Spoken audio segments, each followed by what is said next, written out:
One, we're live. Okay, welcome to a very somber episode of Disclosure Now.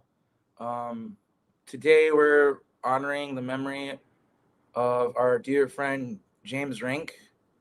Um, I don't really imagine that there are very many people who aren't familiar with him. If you're familiar with my channel, I can only imagine you know James, but he has been speaking about super soldier programs, cloning programs, time travel programs, breakaway colonies, military satanic ritual abuse for over a decade. I mean, more like closer to like 2 decades than 1 decade, I think, if I'm counting right here. And he fought his whole life as a warrior for all of us, as a warrior for the disclosure of these programs. And uh, unfortunately, James was a victim in these programs in many ways. At conferences that I'd been to, I'd been to 2 conferences with James, and he would just like all of a sudden, like in the middle of the day, like get needle marks on him and stuff. Like it wouldn't even be at night, which I've never seen with anybody else before. So that he must just be a really good super soldier that they just take like a lot is my theory as to why.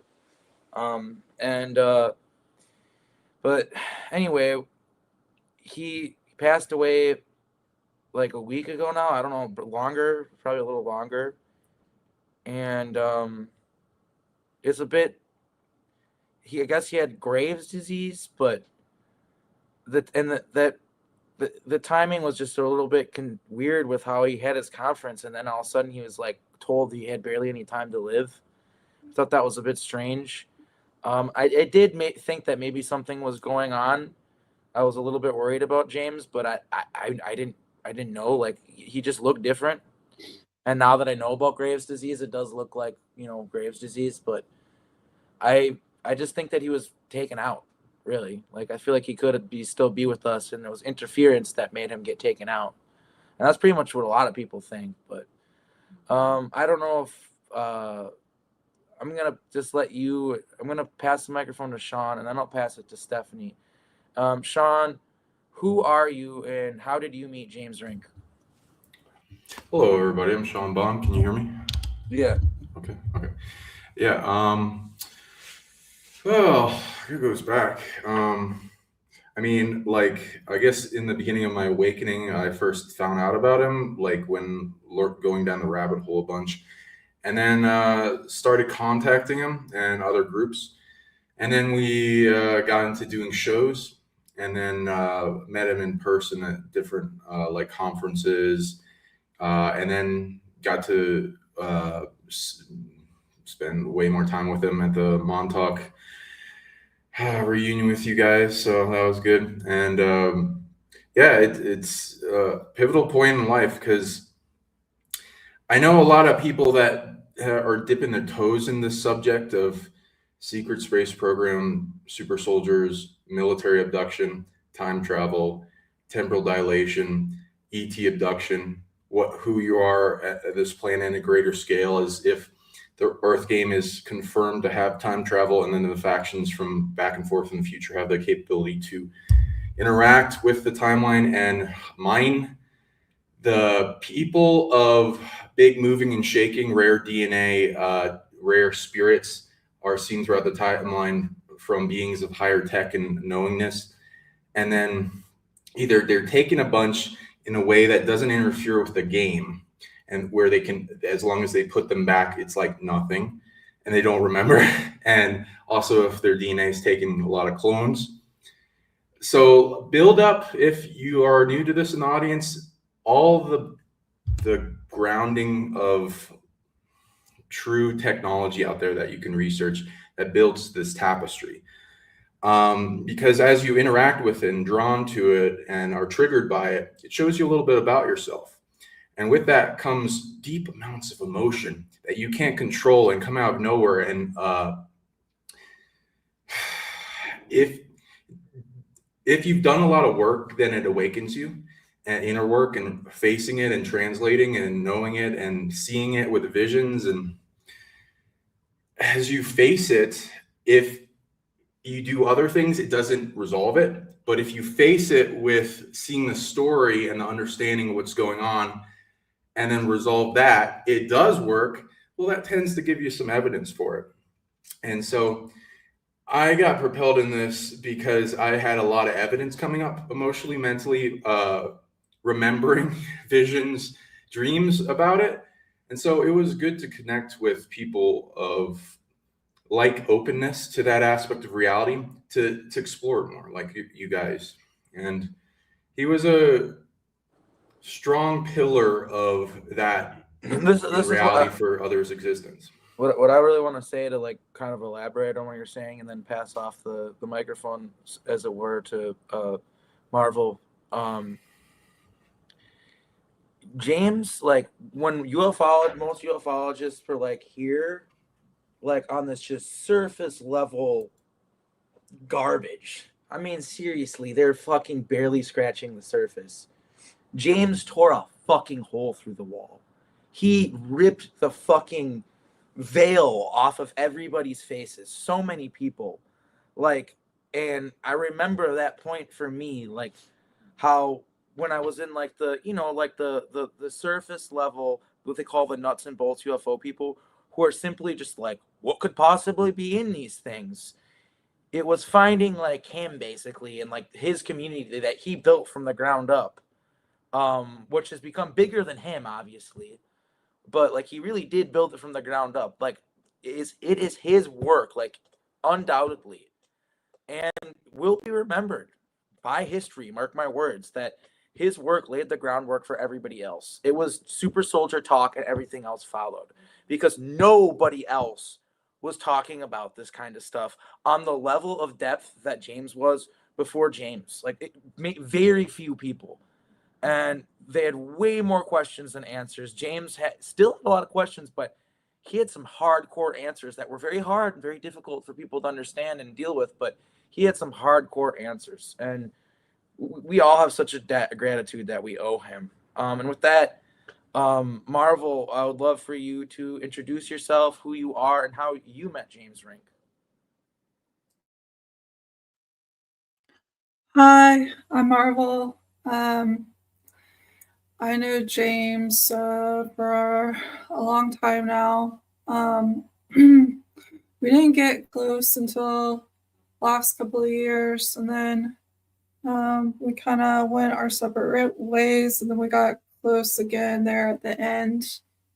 And I was with him when we all went to Montauk together. I've been to so many conferences with him and just did a lot of grid work. Lots of fun things too. Lots of friendship and joy shared with him. Mm-hmm. But I knew him more. Yeah, I knew him more on a personal level. We were doing work when we were at Montauk, but it was also like just us. We all know each other. You, Marvel, we know each other. We've served with each other. We've done crazy stuff together. Same thing with you, Sean. I don't remember most of it, but it's true. And we got to hang out here and here and now for the first time. And that was all thanks to James. That trip was his idea. And now we got a documentary out of it that will, I mean, it keeps on racking up views, like, and that information. I mean, it's like I said, this whole ripping off the veil of the information and really showing it for what it really is, and just getting to the dark underbelly of it. Stop beating around the bush. Like that Dark Hour Paranormal documentary, like James was intrinsic to that. That would have not happened if it wasn't for James. And James was working on his own Montauk documentary. It's really unfortunate that he passed away, because I know he had his own footage and his own documentary that he was working on.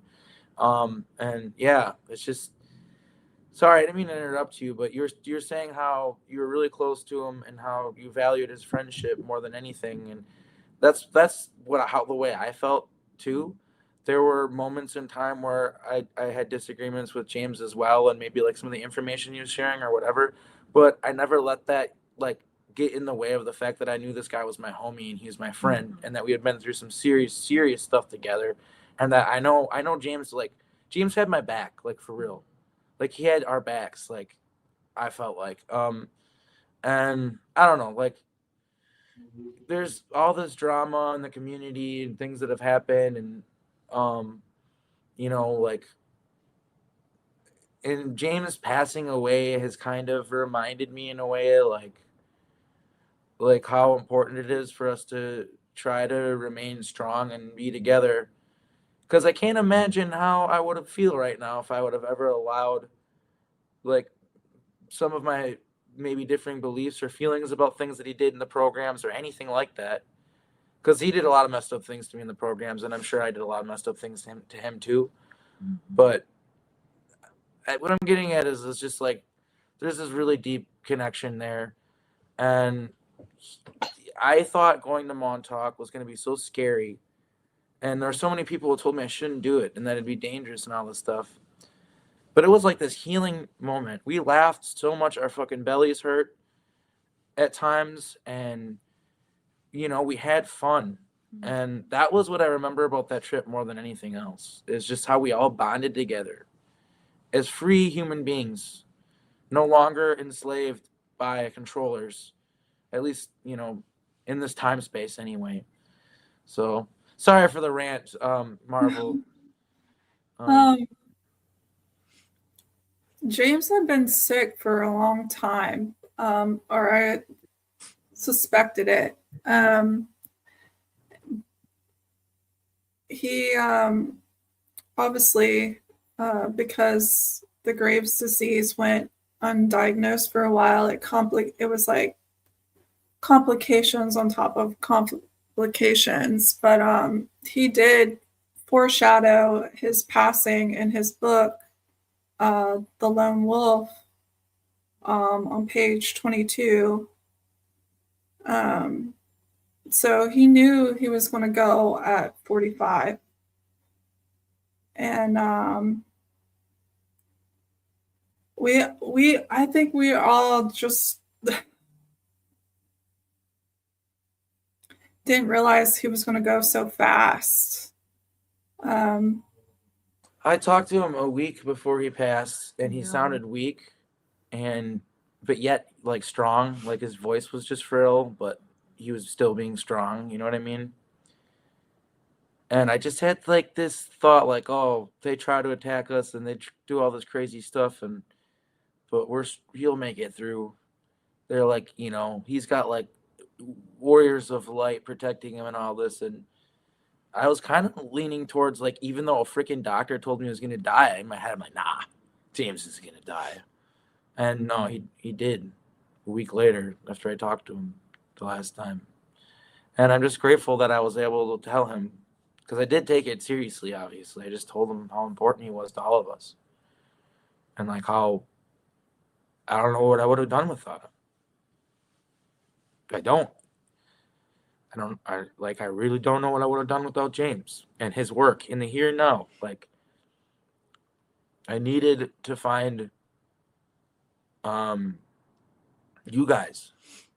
And if it weren't for James and the foundation that he built, I mean, we probably would have found each other, but regardless, he's responsible for us finding each other this time. Like, James is the reason we know each other. And I'm going to very proudly carry that with me and with us as in our friendship, and really our duty to one another, because we're warriors, and this is a battle. This is a spiritual war, and it's not over. Like, I've been finding out crazy shit about my life. Like, I found out that I used to live with a Fed back in the day. I literally lived with a federal agent. A federal agent was my roommate.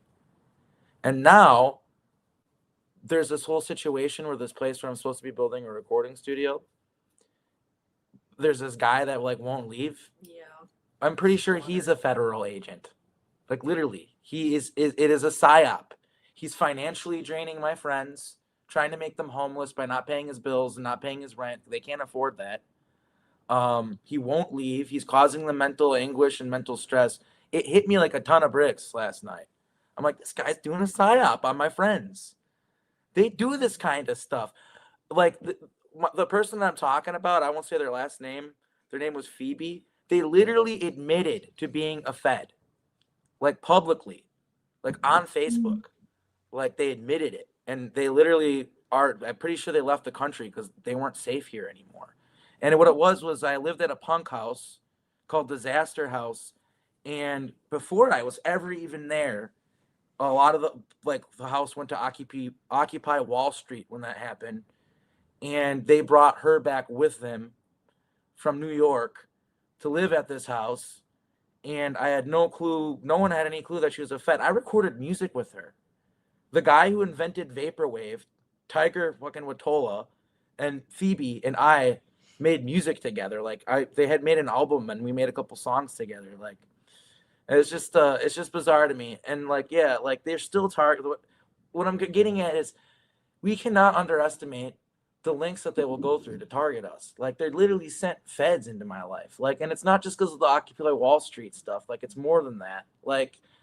And like I said, the stuff going on with my future roommates, like in an alternate timeline, I put in my 30 days here because I thought that this guy was actually going to leave, like he said he was going to leave, and then he didn't, and then we ended up homeless.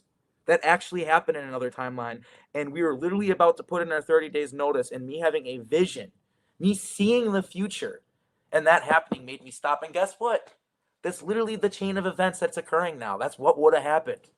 Like, so it's just I don't know. I'm just we're being targeted, and Targeting this year has been extremely bad. Probably some of the worst spiritual warfare ever. And turn up the heat. I had a guy come to me the other night. Get powerful, right? What's that? I had a guy come to me the other night.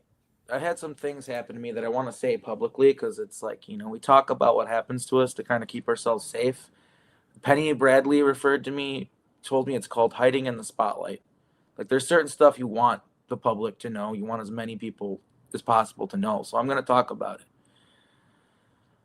There have been very clear messages sent to me that they're going to kill me. Like they've been telling me they're going to kill me. She woke up.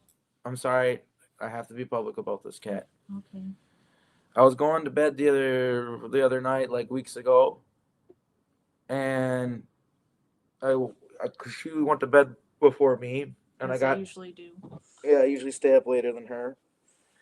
And when I got into bed, she was not her at all. She was this really evil, really powerful alternate reality version of herself. Like it's not even an alter, it's even bigger than that. And she just rolled over and said to me, "You're gonna die. They're gonna kill you, and I'm gonna live beyond you. You're going to suffer." And then she just rolled over, and I'm like, "What?" I've had that a bunch. It's awful, isn't it? Yeah, and then she's terrified. Just as Body terrified. jumping, like through your partner, like while they're sleeping, and they come straight up, and they start talking to you. I've experienced that too. Yeah, it's an alternate version of her. That's like really Yeah. I just want to like make you feel better if that's why I'm focused on that first. Because yeah, I felt that too. It's awful. It's terrifying. It's a lot of emotional trauma and it like whatever entity, person, handler from a distance, demon, thing on the chessboard. It's body jumping. It's something weird's going on. Limit your reality. That's not the only incident where they threatened me like that. Me and Kat were literally sitting there like, I'll be real, guys. I was having a beer after I found out James died. I shouldn't drink. I know it's a bad substance. I know that it's dangerous, but I do it. I quit for like a long time, and certain things have just been so rough lately that I started again. But we're gonna do dry January. We're gonna go quit again. It's just it's a process. But I was sitting there on a bench having a beer, kind of just like grieving and like fucking trying to process like the information. And this fucking homeless guy across the street yells at me, "You're next, little bitch. You're gonna die." Like he was yelling it at me. Like, they keep on telling me they're gonna kill me. Like, they're sending me messages that they're gonna kill me. And then, What do like, what do you guys do for death proofing your reality?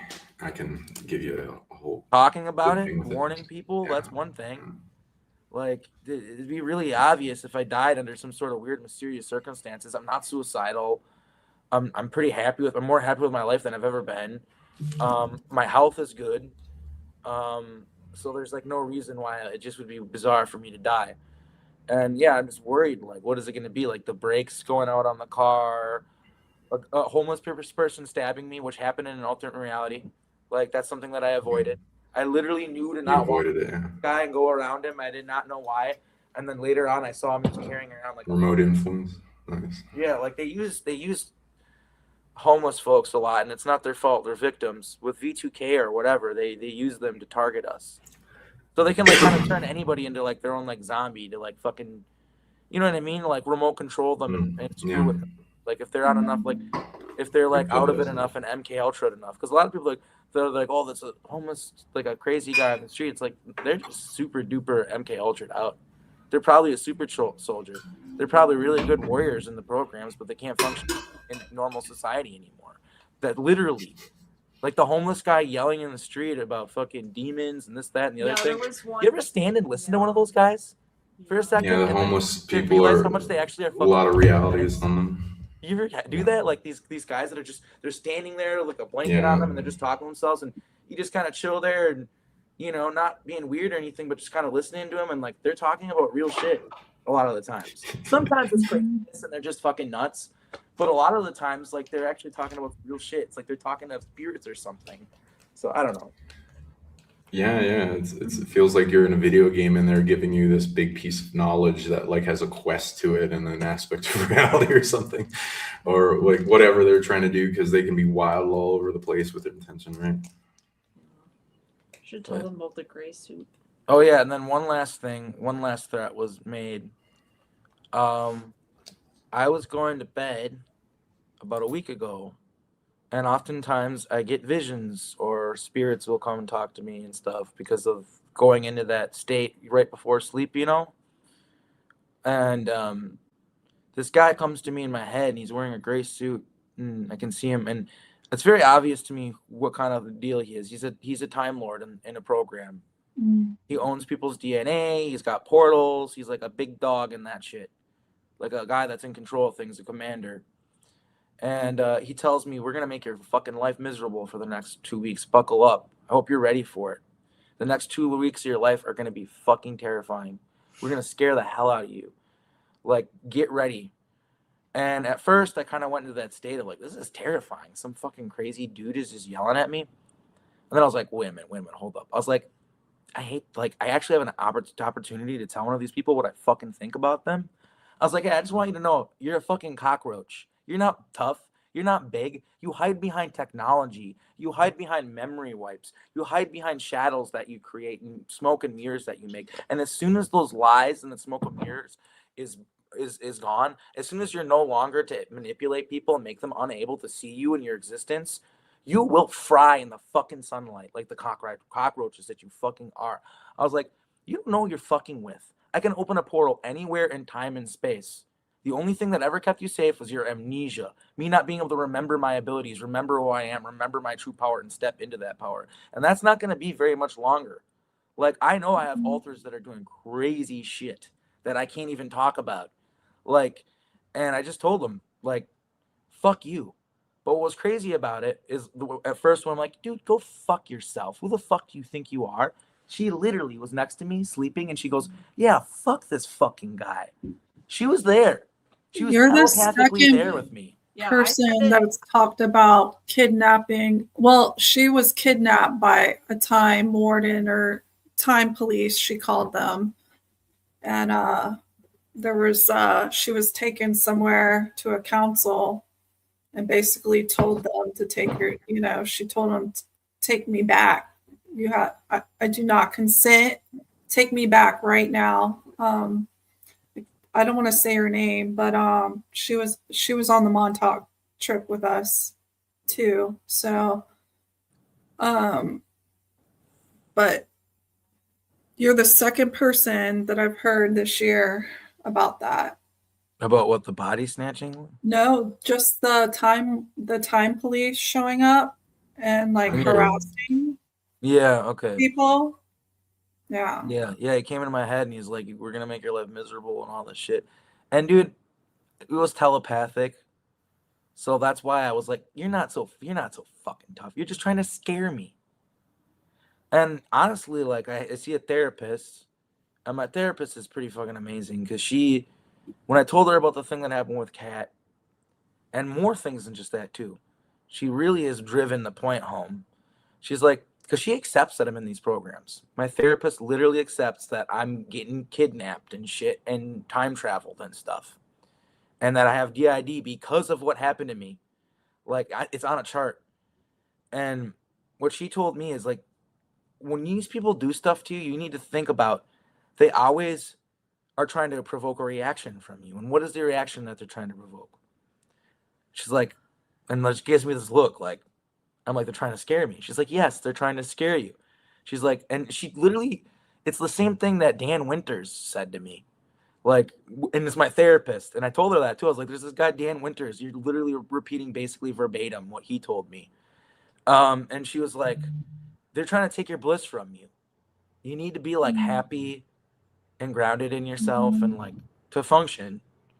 And if you're scared and living in fear and thinking your girlfriend's going to kill you or something, you can't do that. And she's like, I talk to you every week. She's your safe place. She's the safest thing about your life. And she's like, they're trying to scare you. And they're using like the thing you care about most as the tool to do it, which is also another tactic that they're, very obviously using to fucking scare you. And so I've been thinking about that a lot lately. And that's why, like, last night, it finally hit me when I got home. Because we did this whole thing, like, this roommate, this guy, he won't leave. The fucking cops came. It was a whole fucking thing. And I came home last night and it hit me. Like, because of her, actually. Like, this guy's a Fed. He's getting paid to do this shit. Like, this guy got paid to move into this house, take what's supposed to be my fucking room, you know what I mean? And fuck up this space that's supposed to be a recording studio and a music venue. That's what it's supposed to be. That's what it's always been. A music venue and recording space. And this guy moved in and, like, the energy's just so bad that nobody even wants to do anything right now there. Yeah. And it's like, yeah, that's a psyop. That's like a fucking, think about it. What better way to take a whole house full of people's bliss from them than to have some scumbag guy move in that won't pay the bills and calls the cops on you all the time. Like, this guy is not paying his rent for 4 months now, and yet he's the cop caller. He's the guy who's always calling the cops. Yeah. And the cops never do anything to him. Like, it's all weird, right? Like, and I'm just realizing it now. It's obvious. He's a Fed. And yeah, it's just, and that, I think that even was what that guy, like the guy in the gray suit, I realize it now. That's what he was referring to. Yeah, and I should also mention when Ark was talking with this gray suit individual, it was all telepathic. It was not out loud. So when I said, yeah, fuck you, I said that out loud. In unison with the conversation at like the correct timing. So if Ark was like speaking out loud, then the logical explanation would be like, oh, she's just picking up on it and mimicking what she subconsciously hears. But like, it was all in Ark's head. So there was no logical explanation for like how I would have picked up on that other than. Which confirmed to me that it was real. It was real. That's a real guy. He really went in my head telepathically to fucking harass me. And yeah, but he's a bitch. And I hope he's watching. And I hope he knows that. I hope he feels the weight of how much of a bitch he is. Because he is. All these people, dude, they're all cowards. They're all scum. I don't hide who I am. Like, I don't hide my operations and what I'm fucking doing. Like, I've done it in the programs working for them because I got brainwashed by them into doing it. But, like, I'm trying to live in the light and live in love and heal this timeline and heal the world. And I'm trying to move away from the monster that they programmed me into being. And I'm trying to forgive myself and take that responsibility that I feel of the crimes that I've committed against so many people and humanity really in general, not just humanity, alien species as well. When we're colonizing certain worlds, like, I have to forgive myself and live in love and live in bliss. That's like been the hardest thing lately. Is like every single time, because it's been relentless. There's been so much stuff happening. Like right now, like today, like I had to reset up my computer entirely because it wasn't working. I'm sorry. I feel like I'm going on and on. I gotta let you guys talk. I'm ranting. Yeah, Okay. there's just a lot going on. High stress times. Yeah. So, back to Sean's question, what we can do to better protect ourselves from this stuff. Honestly, I don't know, because like a week before I went to James's conference, I completely lost my voice for 4 days. I couldn't talk at all. Multiple people got targeted. I'm not gonna say who, but I got sent pictures of like a certain individual that I'm trying to respect, because I told him I won't tell anybody who, but like, so I'm not naming them in the spirit of that, but like people got attacked physically. Spooks literally froze time and showed up and like fuck with people. Like 3 different people from what I hear. I wasn't there, but there was heavy duty targeting on his conference. From what it sounds like, there's always targeting at all these conferences, but it was like on levels never seen before.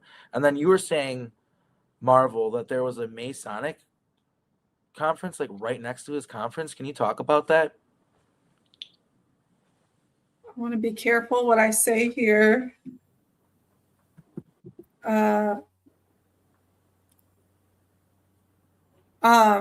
So there's obviously more than one conference room. The conference hall, speakers were on one conference room, and then the other conference room, it wasn't the first day, but the following days, there was Eastern Stars, and typically they have Grand Masters sitting out in the lobby in the hallway, guarding the conference hall, I guess. But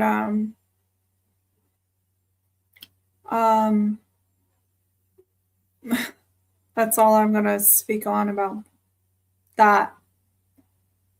Yeah, I wasn't agree. afraid or anything, but I didn't feel any threat, or they're people too. I just thought it was weird. I don't think it's a coincidence, and I know this is kind of a mixed subject. Like, there's certain people in this realm that I respect. Johnny Enoch would be an example. I know he's a Mason, and I don't think that guy's evil. I really don't. I don't think he's doing evil stuff. And he seems to respect me a lot. I think he might know stuff about me because of being a Mason. That I don't even know, because this guy's like called me multiple times and we've had really long conversations with each other. He's a good dude, and I just like he recently was like openly talking about Masonry, and it's like, I kind of think that what it is with Masonry is there's a secretive nature of it, and I feel like satanic groups infiltrated it. That's what I think happened, and I think that I'm not stating this because I really need to do I would need to do like a super duper like 3-month long deep dive of research to really get to the bottom of all of it, and not only just research but memories, because I know I was a Templar. There were Time Soldier Templars fighting in wars that were connected to Montauk and stuff, and Baphomet and all this stuff. But sorry, I'm getting lost in my train of thought. You were talking about Freemasonry. Yeah, I just think that it's like, I think what it is it's kind of like a tool for people to find other people that are esoterically minded, and I think that it's been used to start subsects of Masonry and stuff. And yeah, I just know that there are people who are Masons that are definitely really good people, but I also know for a fact that there are Masons that organize I can't even say the word on YouTube without getting censored and getting my channel banned. Like crimes against children. Can I say that? I think I can say that. Yeah, that's fine. You know, they do organize that, and that there are they're a criminal enterprise. Like the Masons, like I'm sorry, like I'm being real here. Like I always have to talk both sides of the coin in order to give the vast perspective that is needed. But there is a criminal aspect to Freemasonry without a doubt. Because think about it. What do criminal organizations thrive on? Secrecy. What is the Masonic organization built upon? Secrecy. So to sit there and act like it's just all good and that there's nothing bad going on and nothing nefarious happening behind those closed doors with the fucking triangles and the eyes and all the crazy shit on them, like, come on, you feel instinctively how messed up that is. You know it. This is them fucking telling you they fucking own you, dude. That's them showing you they fucking own you. Like, you know it. So it's like, I'll give people a pass. I don't think Johnny Enoch should be a Mason, personally. I think he can take from the knowledge without having to actually be a Freemason. That's just my opinion. I'm not trying to be disrespectful. But I think that when you have an organization that clearly thrives upon secrecy and is allowing criminal enterprises to thrive, that is a fact. That is not hyperbole. That is 100% absolutely, without a doubt, unequivocal fucking fact. This organization is covering up crimes against children and all sorts of crazy stuff. And like, yeah, so it's like, I don't know, just I think something was really weird was going on with that. They're probably doing black magic on people there, and this is just my opinion, and probably a lot of the people who froze time and did weird stuff to people and all that, it probably was the Masons that were there. They're probably doing two things at once, taking care of two jobs at once, having their own little conference while fucking with James's conference. Like two birds with one stone type shit. So it's like, yeah, those conferences are dangerous. That's one thing I can tell you. After being in this stuff for a few years now, I'm a greenhorn compared to most people. But I can tell you these conferences are really, really dangerous. I'm not saying don't go to them because they're amazing. But my advice is don't drink. And I didn't take my own advice when I was at full disclosure not conference. I definitely drank and stuff. But in the future, I don't think people should drink at conferences because it's too dangerous. There's too much stuff going. You need to be fully aware of your surroundings at all times. And don't hook up with anybody. Oh yeah, also you're not familiar with. Yeah, don't hook up with people you're not familiar with either, because honeypots are definitely there. Of both sexes, doesn't matter if you're a female or a male. Like there are male honeypots are a thing. So it's like, yeah, I don't know, but yeah, there's people I respect. I would also say like Anthony Zender, like he talks about Masonic stuff, and to me, he gets good knowledge and shares good wisdom. Like his quotes and things he shares, like I agree with them. But I don't know how I feel about Freemasonry. Anthony Zender, I met him. He's a great guy. All just nothing but positive vibes. But and same thing with Johnny Enoch. But Masonry itself weirds me out. My uncle's a Freemason too, and he's a nice guy. He's just a 3rd degree Freemason, and he did it to chum up with his father-in-law more. But like, yeah, like I think there's something going on, and it's like I said, criminal enterprises thrive on secrecy, so it's kind of really naive to just assume that none of that's happening with the Masons. Yeah. You know? Otherwise, I think you're right about that, because you meet a lot of people who are Freemasons. They're like, "What? No, I've never heard of any of that crazy stuff." And I don't think that they're lying. I don't think that all of them are lying. Yeah, like my uncle. Like I'll give you an example of how naive some Freemasons are. My uncle Tony, around the fire. I'm 19 years old. It's the first time I ever had a beer with my family members or any family members, because you're supposed to be 21, but whatever. And we're having a beer on the fire, and he's kind of buzzed up, and he told me he was a Freemason, and I was like, "They're Satanists, dude. Why are you a Freemason?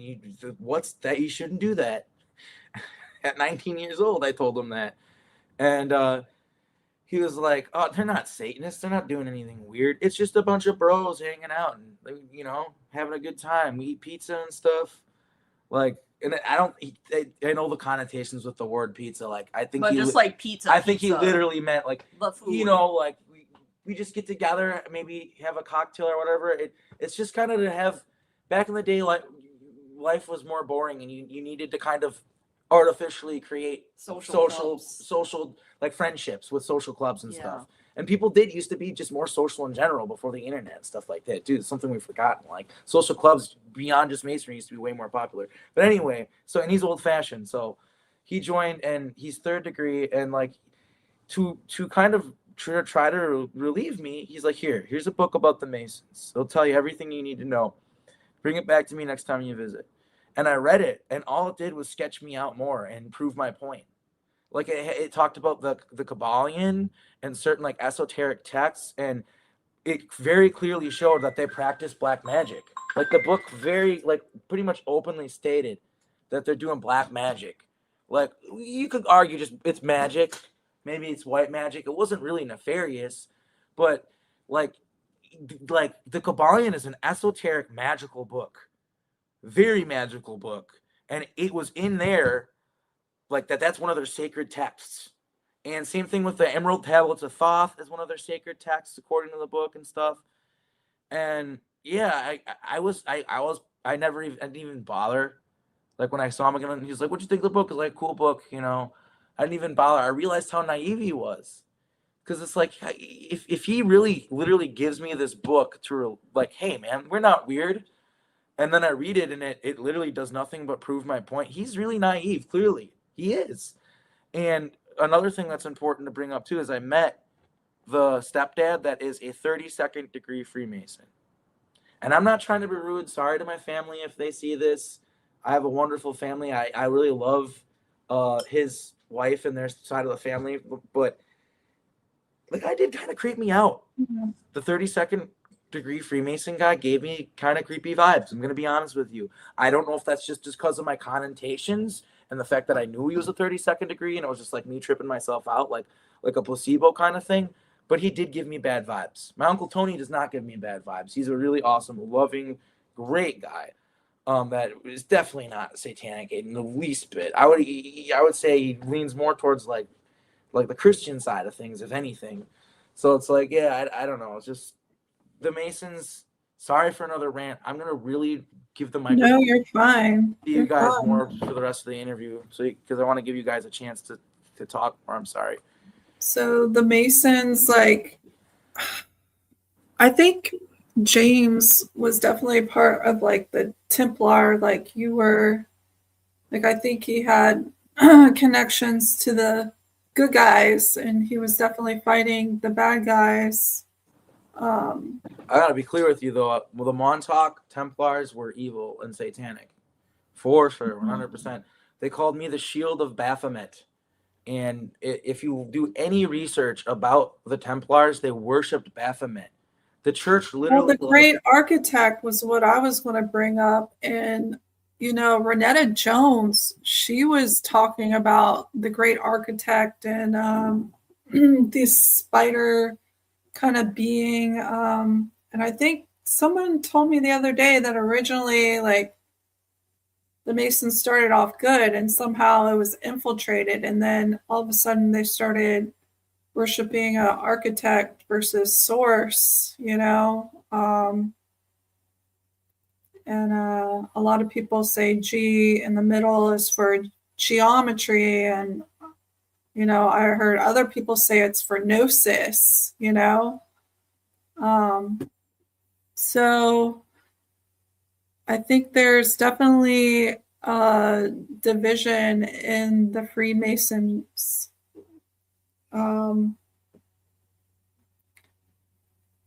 And James definitely, you know, through his work, yeah.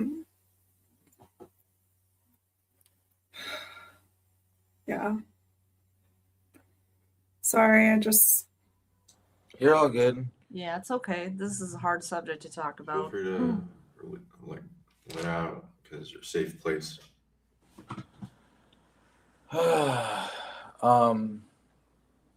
Yeah, but that's like the thing that I just really wanted to be clear about too. Like, we can move on to another subject, but I think there are definitely Masons out there who are like not bad people. Like, I just think it's true. Like, my uncle's a good guy. So, but anyway, Each soul's choice, right? Yeah. Yeah. I have family members that have been in it, but I'd say the vibe based on emotional reading is the spiritual entanglement is hugely toxic, but it's a war over a whole timeline of an order that spans with back to like inceptions of civilizations. So it's got a lot going on, but it's got like all these cliques internally. Well, the Depending on sketchiest who thing you about talk it, to, I want they to say, like get you into things, and it can go to a dark side.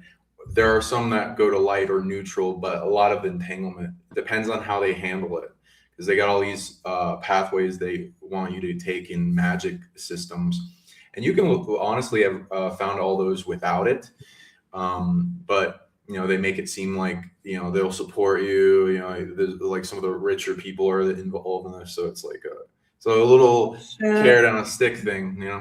But yeah, and then there's Satanists like whistleblowers that go into it, and different factions that they ask what you can get, what they'll get you away with morally. And each person, if they hold a strong moral system, like divine feminine, do no harm, divine masculine, take no shit, defensive principle, divine inner child, expansion and respect of all life, and helping it thrive as you understand you're ultimately it. Expansion of the soul with each of that. But yeah, there's definitely evil factions, and that like go well, the into thing that one of the sketches me systems out that the control most, too, humanity and among all the other little cabals. one thing that I think is really important for me to say, and again, I'm trying to not talk so much, but the thing that sketched me out the most, and he wasn't supposed to tell me this, he was drunk. He said that he wore a mask, and he didn't, so he couldn't see what was going on in the room, and they spoke in what he said was a dead language, and they told him they didn't even know what they're saying. And I, knowing what I know, no, that's bullshit. Those guys know exactly what they're saying. When you go up in levels and you find out more. And to me, this is The magic weird. orders, and then there's the higher degrees than when they talk about, and like ancient script translated and older magic books, a lot of it being encompassed with a dark accent of it. That's like dark and evil is different, of course. So like more towards doing harm to others. Yeah, people need to get strong if they're wanting to face that. It's like they're facing a dragon all the time, and that there's an entanglement war with all these gods, and they're trying to dominate like the people. And so like you come out of that with all this spiritual drama involved, and then they're trying to manipulate, and they got their own secret space program factions that can try to target a person. But so like I was going into something that, because like I value you guys, and you guys are telling me that you're getting death threats from different sides of reality. And I'm like, okay, I would love, you guys are really good at keeping yourself alive. You've mastered various layers of aspects of reality. I kind of think Of course, we can always get better, right? Like, and I don't think also the audience would help from this information. I don't think they are going to kill me. I think they're just trying to scare me. But it's important that I talk about it, just in case that does materialize and they do actually try to do it, because then I want people to know. So if I do get taken out, people will know. You had like I want to address a comment here that was, I don't know, it just seems kind of rude. R.I.P. Lone Wolf, then move on. I don't know if you're trying to say we should move on or we did move on, but everything we're talking about has to do with James. Literally all of this entire conversation has not deviated one bit away from the subject that is James Rink. Like, figuring out who the Masons are and what they're actually about and what was going on and why the fuck they're next to this conference has everything to do with James. So if you're going to be here, please don't leave like rude comments like this. We're trying to honor our friend's memory. And yeah, this is just a really whack comment. So please be more respectful in the future. I'm not going to ban you because of this comment, but like, it's a really whack comment. And no, we're still honoring James. And in that spirit, maybe we should share some like pictures and stuff of the Montauk trip if you wouldn't mind doing that. Great. Yeah. Do you got anything that you can bring up? We're naming things that like could be the cause of his death. Like I saw him a week like Wednesday before he died. Tried to give him healing and was tuning to what he had going on. It was like bleedovers from a very death influencing self-defeating altar coming from Montauk, a related base under Disneyland that had to do with, the Masons, other orders that visit, a collective unity of them, and then going down to ET bases underground, including some reptoids. A lot of things wanted him dead. A lot of things were trying to send death energy at him. I saw a little bit of lowering of the gauge of the fence in allowing things by the lighter side, which was calling him somewhere else, something angelic, which was nice that he's like needed somewhere. But I think he's also got a lot going on with all the clones and also the other version of him. But there seemed to be multiple factions, including near where he lived, New York, Manhattan, Montauk, like a lot of reptoids under Montauk. Oof, that was timeline word. Then that want him dead. Then some factions in DC. So I think they're depending on what was going on in those micro bubbles of allowance into the dark, then they were overwhelming and portaling a lot of death into him. So death proofing with energy is really important. It's volatile. Any volatile energy that comes at you, use love and detachment and surround it kind of like a spider wraps silk around its prey, or coddling a baby because you want to love it. And that energy was stolen, because if they're using it on a being that doesn't deserve it, they're doing an evil act. And then you have the ability to relinquish that from them, their generator, the ability, all authority, and then collapse it into a portal that sends it to a little nursery space that you love and give you support. And it's like, I'm sorry that asshole abused you. I was abused too. I'm going to be a much better caretaker. And then you come to peace and unity with even death energy. And then it wants to protect you. And then it gets stronger and you gain authority in it. And then you understand the ability to influence away. If it doesn't want to be transmuted, you turn into shielding this support with all these systems that are willing to protect you, influence you through timelines to not die. All this kind of stuff that goes in death proofing. All these abilities, you've noticed it. I know you guys are high levels of it. I think, and everyone out there can do this. I think I'm good. I had some ETs come and take me and Kat last night, and I don't know if they're screen memories or not. It's too fresh. I got to figure out some things, but the memories that I have, that I think they're real.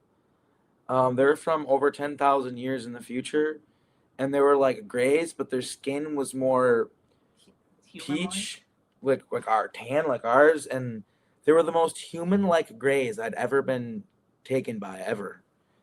And they did the thing where they looked at me and fucking went into my mind and stuff, and they communicated with me, and they told me that the timelines are merging. There's like 7 different timelines that are like all like slightly out of phase with each other, which is not good for a reality. It makes the reality weaker. Apparently they very far in the future, the merge is happening, and they imprinted some sort of information in my DNA or something like that, is what they told me. And the memory's not really that clear, but it was one of the first things I remember when I woke up, was like this alien like looking at me in my face and doing the thing. You guys have had the thing happen to you, the mind meld, the Vulcan mind meld, but in real life, like that's basically what it is. They don't put their hands on you; they don't have to. But like, yeah, it's literally the same thing as a mind meld. Like, yeah. So, but that seems positive. It seemed positive. They're like telling me I'm an anchor. They said I'm a timeline anchor. That's what they told me, like telepathically. I wrote that down a few moments ago. That's funny. Oh, really? You wrote down timeline? Yeah, anchor? Time anchor. Yeah, that's true. That's true. There's all these anchors to the timeline, making something exist, anchoring a lot of different realities, and building strength in the factions you're united with, light, neutral, dark, all those in a war. And then you can get, as you understand being an anchor, you understand other people's people anchors, consciousness, places, events, and what anchors the oppositional force, especially anything that wants to promote death on the timeline, as we can avoid it and strengthen our ability, because the lessons are you being strong enough to stop it. And that builds you up to like you're saying, like Time Lords, Emotion Lords, whatever the thing is that's the high level authority in some type of concept of reality, and then you being able to shift it. Yeah, I believe that there's like a lot of that happening, and I feel like those beings that came at me that took me last night, I think they were trying to help me. I didn't feel nefarious, and they, like I said, they felt so Whole human. family. Yeah, perhaps you could say that. In fact, they told me that. They said that they're actually technically my children, that their DNA came from mine, but just like thousands of years ago or whatever. So like they were humans, just like really far in the future, is what That's a good point. Just from what I understand. Because you know they always say people are like, oh, Greys are from a timeline where like war happened and da da da da. Well, this is like if we live really long and didn't do all the, like, if we were like cool and like learned how to hang out, not kill each other and stuff anymore. That was like the vibe I got from them. It's like they seemed okay. They definitely seemed like they still had problems, like they had to protect themselves and be military oriented is kind of what it seemed like, but they seemed positive to me, so I don't know. But yeah, it literally happened last night. Have you guys gotten taken at all by any groups or anything like that? I've had visitation. I had, I call it galactic glitter. Like I could just see things, but it was like this purple, violet, purple, silver sparkles, 3 of them, and one walked forward and merged in my field, and I went through another like activation. Like I got so high, it took me 3 days to get grounded back in my body, I guess, because I just was like lit like a Christmas tree. But then I got really, really sick. And then I questioned if they were like helping me or if that was an attack. And then not even like a week or 2 later, Renetta Jones left the earth. And there was another friend that also got attacked. But I also had like the other week, there was this gold orb, and like, I don't know, it came at me and then it turned black, and it was like it was stabbing me in the heart. And like I was like, whoa, like, what are you doing? I don't know. There's just been a lot of one of the struggles with being people like us, Marvel, is like, wait, are you trying to help me? I don't want to be a dick if you're trying to help me, but are you helping me or fucking with me, right? Yeah, like that oftentimes is the question when you have an experience, is like, I don't want to push you away if you're trying to be good. But I feel like most beings that are good and positive will be more like asking about it. Like they're not just going to kidnap you or whatever. So I don't know. Cause I feel like just the fact that like a being like doing stuff to you without being like, hey, is it okay if I do this? That alone tells me that they're probably not positive, because positive beings care about consent.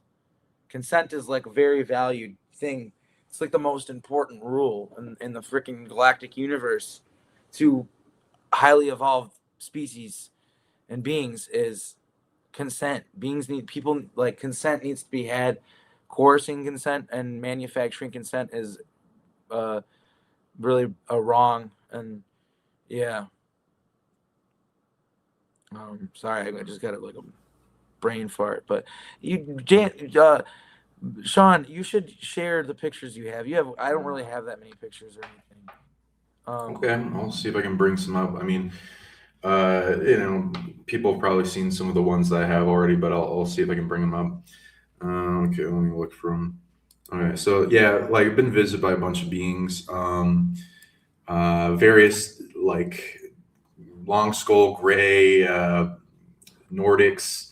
I've been attempted abduction quite a bit, and it took a lot of me also going back in time, and some of it was really negative. So I was like, I had to prevent that shit. And so like, depending on what level of investment they have in taking you, I was like, I believe you are allowed to defend yourself. If something is taking you, they better fucking tell you really quickly why you shouldn't start turning kill switch engaged if they abduct you. And I have also had some beings that are good at that. It takes bravery for a being to do that, especially depending on who you are.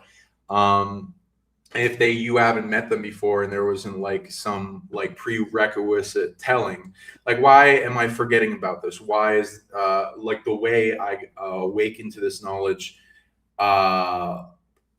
like of a surprise?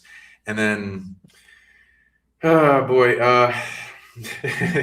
some things they gave like really loving heart space. I know you, I'm your soul family, we know each other as like, and then like really sped up with heart loving telepathy, like unfoldment of memories and stuff. And then whatever reason, I woke up one time. So I have multiple wake ups. So I woke up in like a hospital bed kind of thing, and then there was like 5 different types of ETs around me. It was hard to see. There were all different types. I did not see them in any mythos when I came down, except one, which was Murthers, and they were very nice. And that was a female version, and then she kind of gave me all this information after being surprised that I was waking up, and then told me about all this stuff. And then I had conversations with her afterward. Apparently, the ETs get targeted like highly when they're here. And there's like some type of matrix predator system that goes into targeting people that are here. And it's like we're born into it like it's nothing. And it's like a big brother trying to monitor and control everyone, and emotionally influences and attacks things. And it attacks them as soon as like it interferes with this game, like a memory comes through and it parts into awakening. So they got attacked afterwards, and I've got the same thing with the beings I go visit. So I understand their bravery, but some you do want to test if they're not doing anything against your free will or harm. And usually they tell me they have an altar where they visit me because I have a soul family and they visit me multiple times.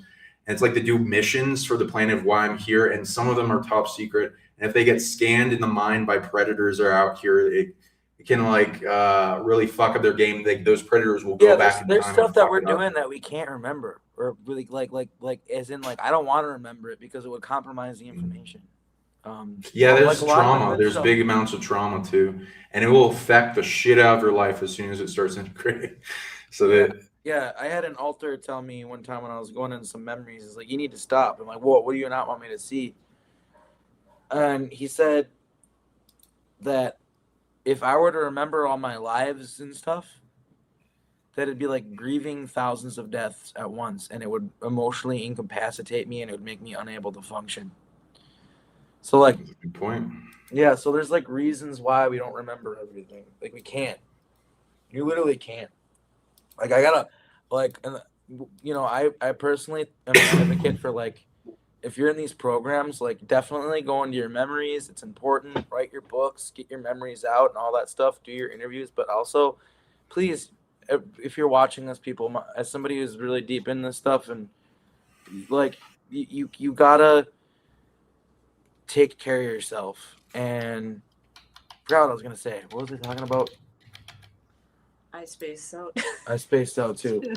I forgot what I was gonna say. Well, let's share these pictures, whatever. Yeah. All right. Okay. They got different ones, but they're not in order at all. And YouTube won't. Hey, let you got me do playing the some. OP1. Yeah. Yeah, that was nice. I really wish I could have come on this trip. It was my last week of work though at my old job. So, and also, yeah, I just had other appointments. So I really wish I could have come on this trip, but I couldn't. So, but maybe next time. Definitely next time. What am I saying? Maybe I will definitely be there. Yeah, next that time. stone. Go back to the stone. Okay. Has like, that's like a computer. People don't Yeah. know. I remember tapping into it and like projecting out, and then there was like this whole grid with all the other boulders on the island. It was like, yeah, it was cool. That's a cool rock. It's got a lot of stories for sure. Yeah, they it's a thing that Native Americans would do, and probably, you know, Europeans probably used to do it too and stuff. Everybody probably used to do it, but you can put information in stones and rocks, and especially ones like that. And so that's what they did. It was they'd have a ritual like every year or during certain seasons, and they'd put memories into the stone. And yeah, it's like a record keeper. There were so many animals too at Montauk. Like I love It's a beautiful place. seeing rabbits and deer, foxes, like all kind of birds. It was just a beautiful place Yeah, for they all- being so. The deers ferry lost souls through the forest, and also have fae around them, and they're like an anchor to a bigger spirit in the forest guardian. There's a lot of different spirits there, a lot of good and bad, and like really powerful. Then there was a ward of the dark to try to target and steal that. Yeah.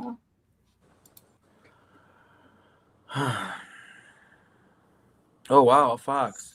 Yeah. Holy cow. There was like time wounds, time fissures that were bleeding out, and were harvested off of. There was a big spirit looking through that wolf for that. We made a lot of timeline shifts while we were there. Yeah, I can almost feel Oh it. yeah, we did so much. We did so much work. All of us. Right. Yeah, there's like a hotel tower of different ET bases underground, and all these other timeline versions that are built off a big structure for domination throughout the timeline. It's crazy.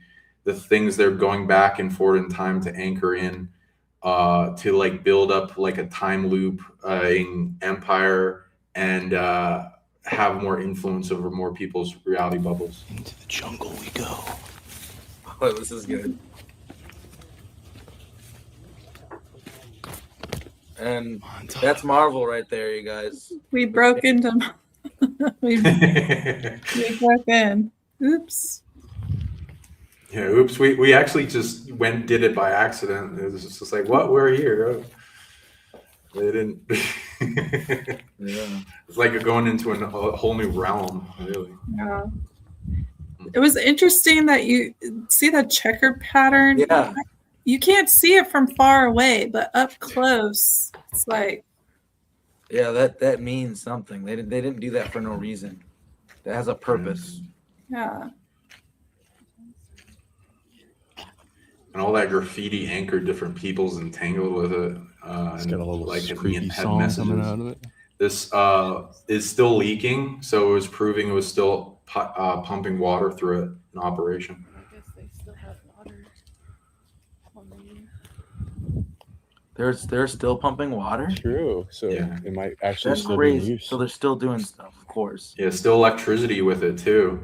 So that tower, like people say that emits a bunch of things. See I that can guy? tell you definitely sonically, Plumbing is still flowing. and different time periods they could just turn it on if they wanted to.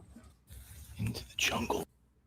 Hmm. Okay, he came back New Haven. We saw the Skull and Bones thing, and he did a little documentary thing. And this is near the Eldridge, the beach. That was amazing. It was a good beach. So it's in between the ocean and Oyster Pond. And yeah, there was a beach there. There was all of these birds kind of congregating where everything was going on at. So, That was The fun. boys. Yeah, we were like hulking out. It's like this is fucking Hulk up. I think the cameraman said, "Okay, Hulk up" or something. Yeah. Yeah. I think didn't Dark Hour Paranormal take at that, or I forget, but yeah, there was powerful people there. It was. I'm brain farting on that guy's name. I keep on just calling him DHP, but I guess that's good for his brand. I do know his name. I'm just basing on it. Yeah, that was a good. It was powerful meetup. Like it was way less targeting than I would have thought, but the Yeah, me protection too. was high with the unity, so that was good. Like there was a lot going on, so there had to be high protection for all that, but ended up being like a magical, inspiring few days that just unlocked a lot of realities. We saw shooting star UFOs in the hot tub while doing the laser. There's timeline shifts, portals opening up, people, cryptids. You know, a lot of people having things with cryptids coming forth, and telepathic messages, visitations being taken by positive or negative factions. You know, a lot of things back and forth.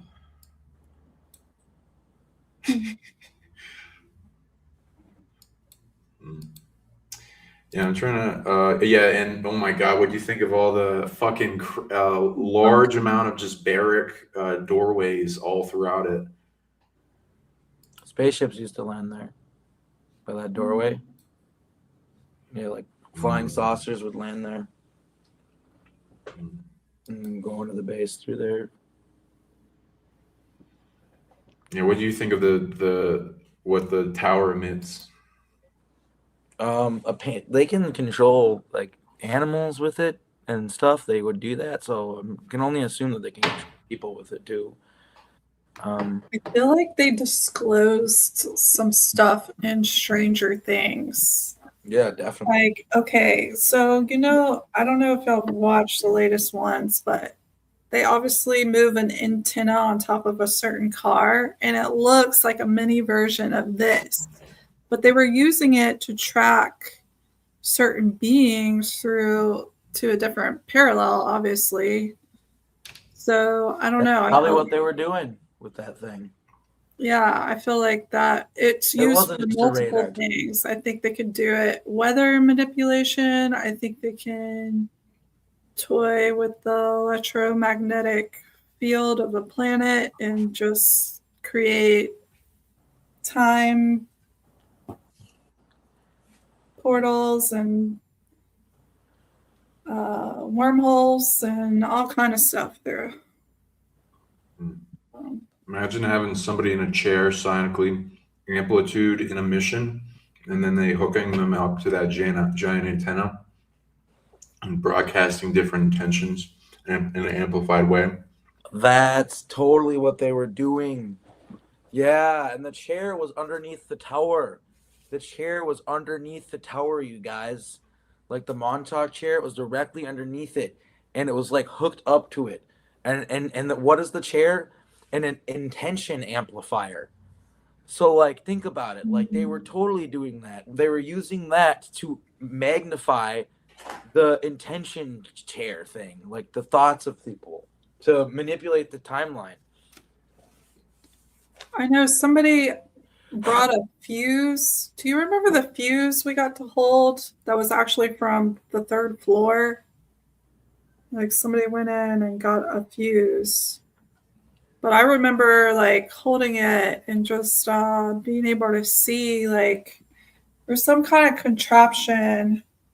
It was almost like I don't know, like a doorway or like a just a framework, but it was all blue and it was like a bright plasma color. And I remember just like seeing things go in and out through this plasmic More video, James. doorway. Oh, Yeah. I'll go back to it. I just wanted to figure out if I had anything that was what she's talking about. There, I think I know what you're talking about. It was on the big building or the yeah, other it building? came out of here. It was a fuse, an abandoned fuse that somebody had taken from the building, and I remember holding it and seeing some stuff through the object. Was it on this side or the front? I think so. I think whoever it was, I don't know how they got to the third floor because from what I recall, the tower moved because initially you weren't able to get in, but they said they got in the same way we did. So I remember it was facing one way, and then it was facing another way, and me and a couple other people made that observation. But some people were actually able to get inside through the ladder right there. I don't know how, but Yeah, no, you just got to do a lot of climbing, and there's some sketchy, like you got to maybe get your parkour on it, like at least a little bit, because it's like there's Get a like weed doors. whacker for the poison ivy too. Yeah. yeah. So something that I want to say there, Nathan, who I've talked to and I remember serving with in Nachtwaffen, but it wouldn't surprise me that he's Montauk, because he says that I altered out briefly upon seeing that doorway during the Lost Souls documentary, disassociated and forgot my own name for a second or so, which is pretty crazy. And this, I don't know what that means. I don't know what that question means. You're gonna have to elaborate. I think there was another question. All the animals were looking at us. That's true. You know what's funny? You know what this makes me think of? It's like they know who we are. Like Jack White gave a speech, to the Rock and Roll Hall of Fame, and I watched it. I guess there's this, like they say, it deals adrenochrome and stuff. I kind of wanted to see what he said, if he would drop any hints. But he actually think he got it. The thing. Do you think So there's I an underground I one wonder that's still active? now, but he said that animals would always stare at him and Meg everywhere they went. Like him and Meg White, they could always like stop and stare at them. And that's kind of what the animals are doing, and this is kind of funny. And then Yeah, the animals there, I had incredible experiences. I remember one day I went out by myself and I was drumming. And it was the first, like, I was out there for hours drumming, but I remember the crickets and the cicada were like all syncing up with me at one point, and I was just like, whoa, like I got into this space with like all the creatures around me, and it was beautiful. The animals there definitely watching. yeah, and I like the stuff that Sean pointed out, like how they were being used as portals and anchors, and there were fairies, and apparently Sasquatch were around as well, in the area, circling us during some of our ritual, one of our rituals. And I know it sounds crazy. You couldn't see them. They were like phased out of reality or whatever. But I've experienced too much to think that that's crazy anymore. It's not. It's just certain people. It sounds like totally ridiculous to them. But I get it. But it's not. Yeah, Anyway, people need to build up their reality and then senses as they feel into the wholeness of all existence, and they, with empathy amplified, you're able to feel into things with greater detail, and then ability to change them when you feel into things. And then when you have more rare things, more things target you, and then because evil wants that stuff, and they want to steal it from you, and they want to use you for things. And if your ability stops working, if it's taken away from you, then they got to put you in more things to do it yourself.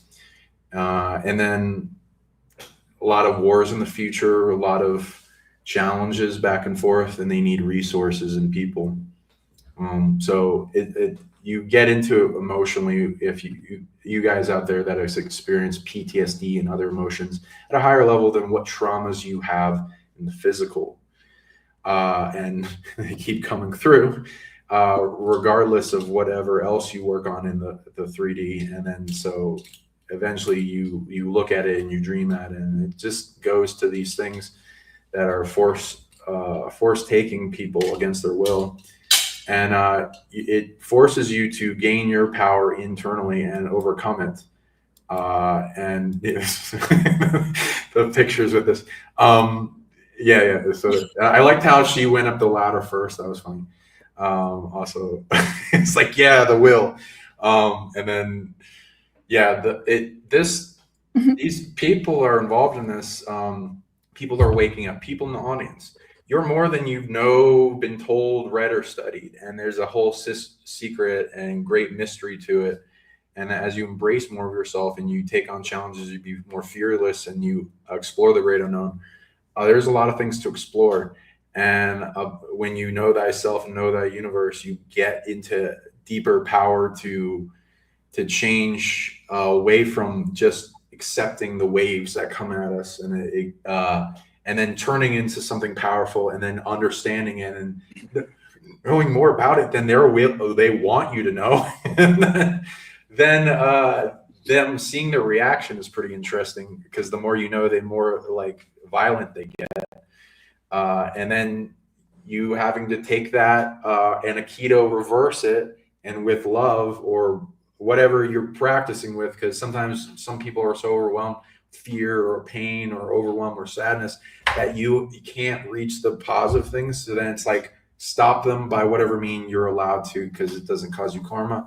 If they're taking from you, if they're harming you, if they're entering your game, you have the right to defend yourself and put down by whatever means. If they're sending whatever you can match it, like illness, pain, overwhelm, anxiety, like stealing, destruction, death, a lot of different offense things.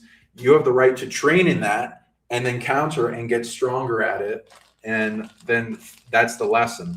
So you become immune to them and you can protect yourself and you stop things from occurring in your reality. And if they incur, it gives you a right to interact in their reality bubble. If I align with the universe's will, I understand they're ultimately me. I bring them to correcting themselves. And if they got to learn lessons, they got to suffer for things that they're doing evil against you. It will stop, like Pavlov's dog, if they stop easing up on attacking you. And then they like, oh, if I stop attacking you, I'll stop this pain. Okay. And then that orients away most things. You make this defensive barrier and you increase back and forth in time and prevent all these beings coming in, and then you get stronger. And each one of you are being trained to be a master in this, that have experienced it. Some people just give in to the matrix. We're like challenging the whole construct's existence as it is, instead of the heaven we envision that we know can exist. A lot of it's about belief. Like, if you believe, like if I believed wholeheartedly these people are going to kill me, and let that thought, like, become real, then it's real. So it's like, we have more power than we give ourselves credit for. And we just got to remind ourselves of that every day. Every day. You got to, that's the only way to step into your power, is just to remember it. Right. Thanks for sharing these pictures and this video footage. This is really great to just see more of this trip. This actually made me realize that I need to go to Fort Worden, because somebody was asking me if there's like a Montauk on the West Coast, and there is. It's Fort Worden.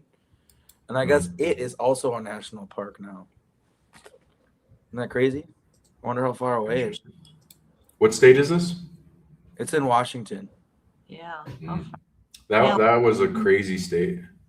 There's like a whole weird battles back and forth. There's like this timeline war on the weather, and it keeps raining like crazy. And there's like a tearing sensation to the reality that brings people back to heal an old ancient wound. There's all these native tribes. There's cannibals. There's wars between that and the white man and the cannibal tribes. And these giant tree caretakers for the reality. All right, let's move on from the dick picture. Yeah,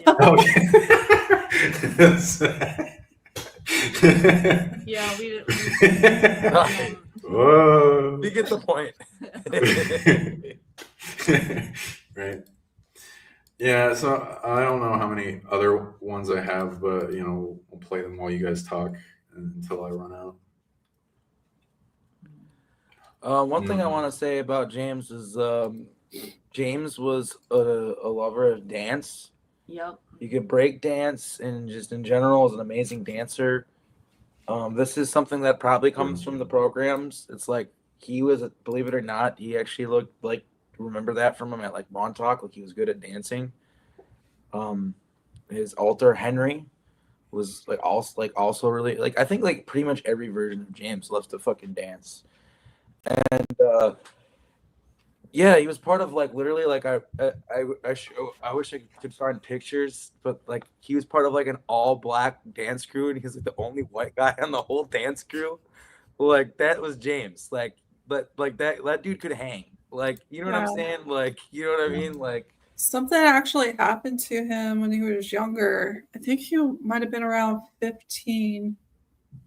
And he couldn't talk and he couldn't like move. I think it was like paralyzed or something. Yeah, he But talks about that in the book, right? I actually read the book. I read his book because I was working this in summer of 2024. I was working this like shitty temp job where I would just get like 4 or 5 phone calls a day, and there's a lot of time between calls, so I would just like read books. And his was one that we had in the house, so I just grabbed it to read it, and like I read the whole thing. yeah. that So summer. he would dance to help with gain back his motor skills because he couldn't move and he couldn't talk.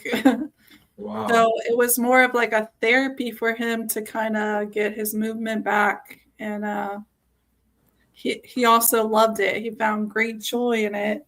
And that's all that matters, you know? Right. It was a healing thing for him. That's why he did it. It helped heal him. Dance healed him. So Yeah.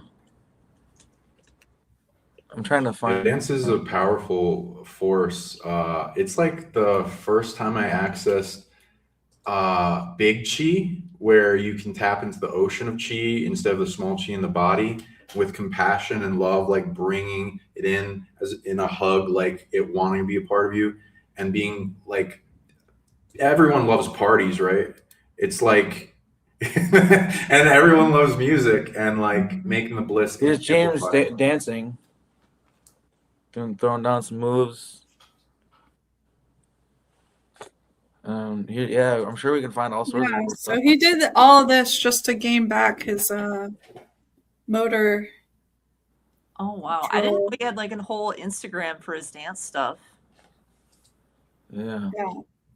I would love to find. I hope it's on here. The picture of him with his dance crew, like that. When I saw that, I was like, "That's badass, dude!" Like, there's like a picture and they're all posing and stuff. Like, Hmm. yeah, like James is super cool. This is good to see. Yeah, man, look at him. Went to my lake, he said. Lake James.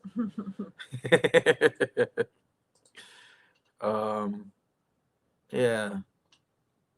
Montauk Premium Iced Tea. Never seen that brand before. Maybe they only sell it Oh there. yeah, I Yeah, remember I was at that. the Pindar Winery. Yeah. Oh yeah. Hey, there you are, dude. It was a big chair. Oh, nice Rick and Morty shirt. Sick. Nice, yeah. It's like bringing the alternate reality, right?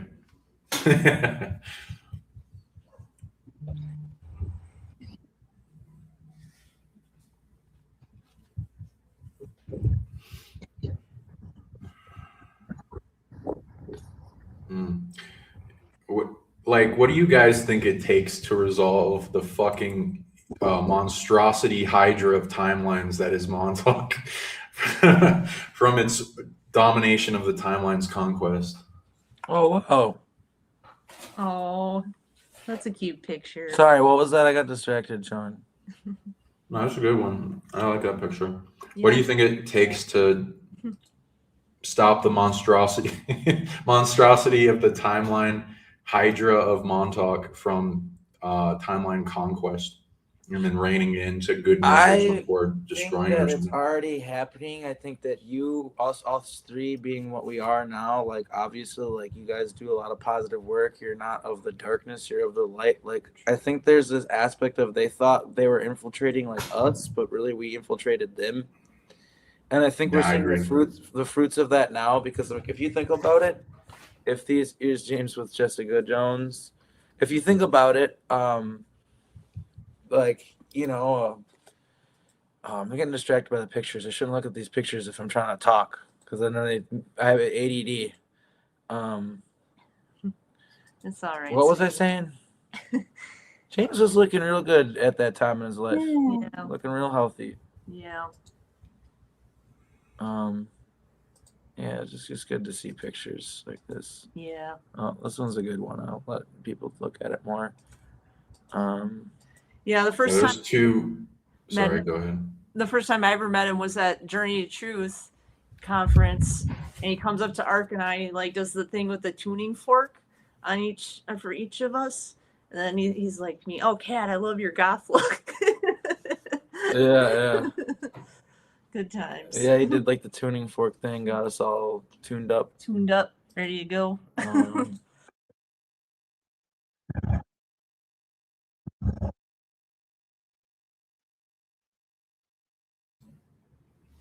It's like dance, music, qigong, energy influence, healing, emotional towards good emotional buildup,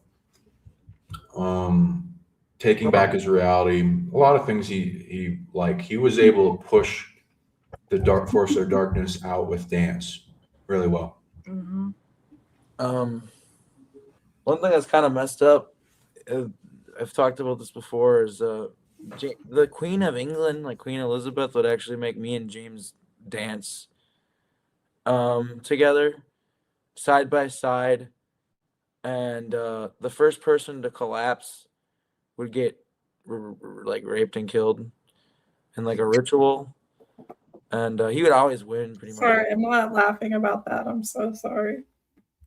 Yeah. It's okay. You got to laugh at it to transmute it, right? Yeah, It's so sometimes awful. Yeah, I'm not sick. She would literally sit there. I was literally enjoy laughing at watching the picture. I So think sorry. I think James is the real Captain America, like for real. I'm not kidding. I like the Superman picture of him though. Yeah. But I think he was literally like Captain America. Like I think that this isn't his first life. I think he was originally born in the 1950s, and from what I recall, because this is like kind of memory and also maybe bleed through. Like it's hard to tell because I know about Captain America, right? But he volunteered to fight for America and be a super soldier. He volunteered for that, but he did not realize they would clone him and do all of that, like make him live forever. And Mike, he didn't sign up for that part. He signed up to help his country, and they took advantage of his good spirit. And that's a shame because Are we allowed to talk about January 6th? You can if you want. Because he was definitely there. Yeah, no, he was there. I don't You can know if talk that's about it public knowledge, but yeah, I know he was He's there. there. Yeah, I didn't agree with James about all the Trump stuff, but I'm really glad that I never let that get in the way of our friendship because he was an advocate for truth and disclosure. Yeah, well, the thing about, like you've said this, is like he was very, like, even if he had someone like you on who had a different perspective on things, he was still willing to let you talk and give you And a he wouldn't platform. correct you. He wouldn't be He like, just "Oh let no, you this is speak. how." Like, because I went on a show and I said my opinions on like the Trump thing and and Q and all that, and he did give me information and elaborate on what I was saying in a lot of ways and try to help me with the interview as a good interviewer should do. But he never once was like, even though he was like, you know, Trump supporter and stuff, he never tried to correct me. And I think Robert Khalil is kind of the same way. Like they just like they give people a platform to be able to tell their story regardless of like just anything else. That's what's important, is helping people tell their story, get their truth out. And how you do that, you don't put it through your own filter. You just let people speak their truth, you know. And that's what's something that he was really amazing at doing. Let's see. Oh, this looks like a good one. I want to get the music going. Yeah. The clones Got coming that in. drip, wearing the Adidas tracksuit.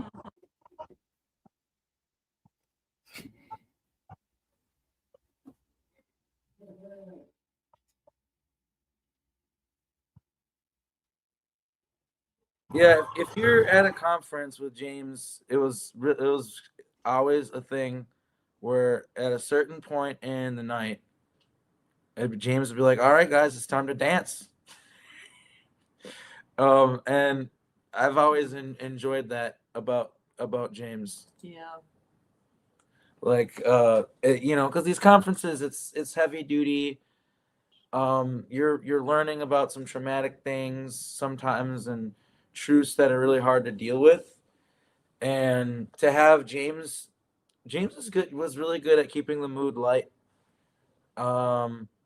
Despite everything. And I really appreciated that, that moment in the night where he's like, all right, everybody, it's time to dance.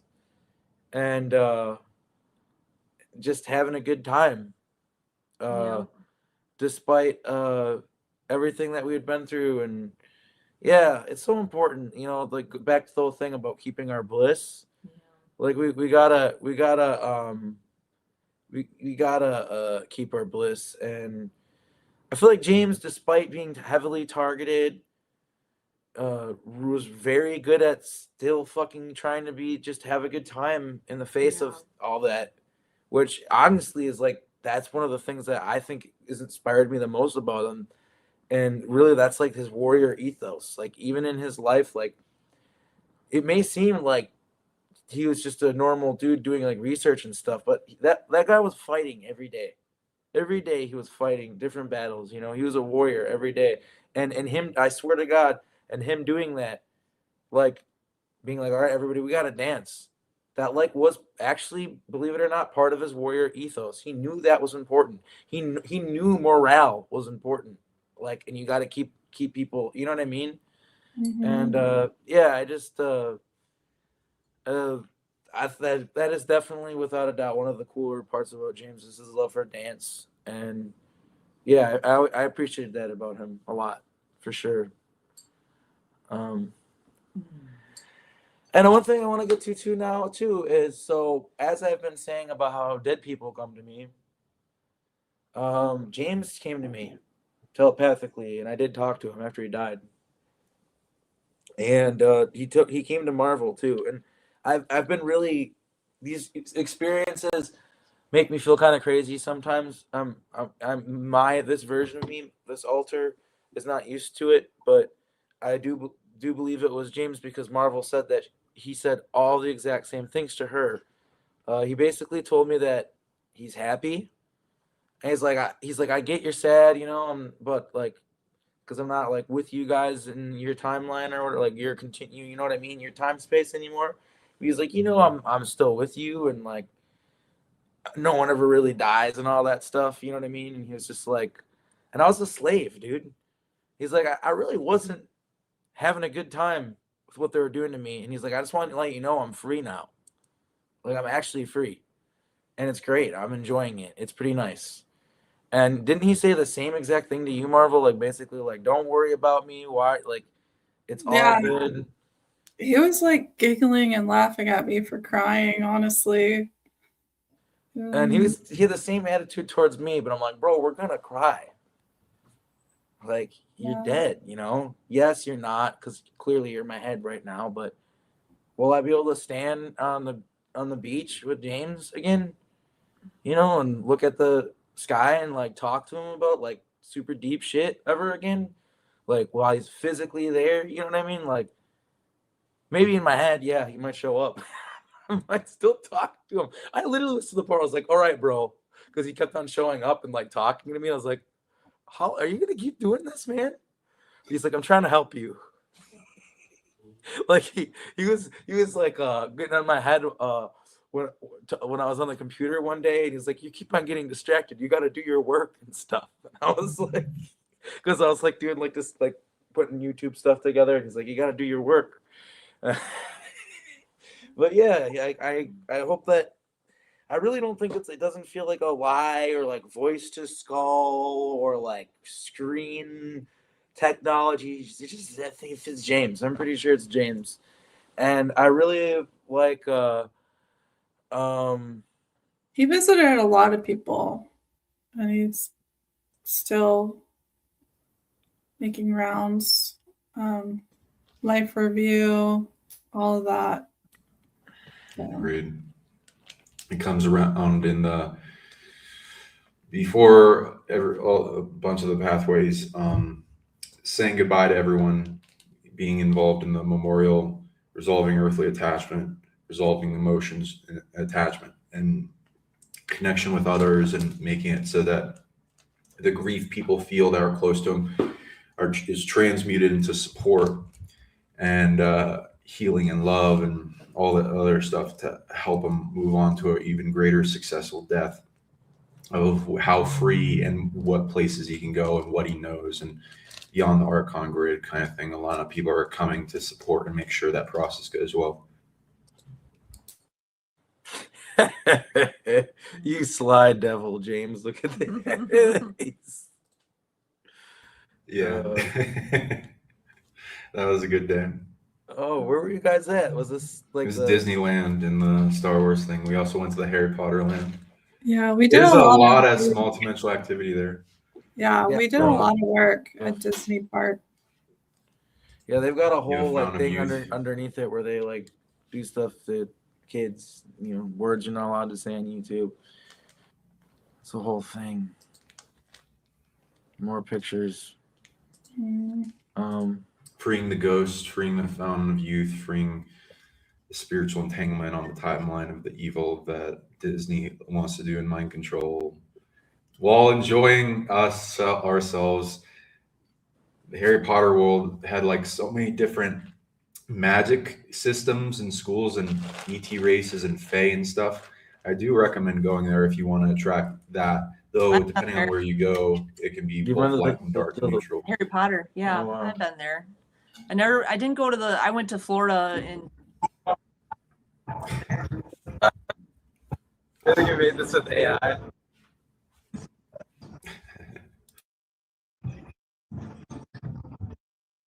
Future's coming on. Sorry, I didn't know it was gonna be so loud. Here he is with the good old Daryl James. You guys still there? yeah, Yeah. just looking at all the pictures of everyone. His all the spirit wanted me to. memories and love. Ooh, that pure. His spirit wanted me to tell everyone they can dance to, like, if they're involved in this, to where it awakens people and brings people to this awareness, exposes and makes the timeline anchored close to the future of the remedy of all this. The spreading love virus remedy for taking back your power in the projects, making it so that it's their chess move for fucking with you changed them, and you have the ability to keep changing them towards like not letting abuses get away and more of a benefit of what the core of the allowance of SSP is. And my lab and the ET abduction, which is to potentially make the timeline better for Earth against the timeline war, not including the ones that are trying to fuck it up, of course. And then everyone out there is an anchor for that in a greater increasing capacity that like can have a status outcome that like affects so many people and so many places. And This is James with commander of Project Phoenix 2 after we kicked out Preston and everyone. Joseph Powell, his alter Jimmy, was the one who basically took charge of Montauk. After that, he became the commander, and he's who we all served. I haven't seen him in forever. I miss him to bits and pieces, but he's out there trying to live a normal life and kind of distance himself from all this stuff for his family. He's so anyway. But yeah. There, there it is. Yeah, here he is at the J6 stuff. Here he is in front of the what is that thing called again? obelisk. Washington Obelisk. Monument. The Washington Monument. The obelisk. America's dick. Oh my gosh, dude. Oh, James is an elf.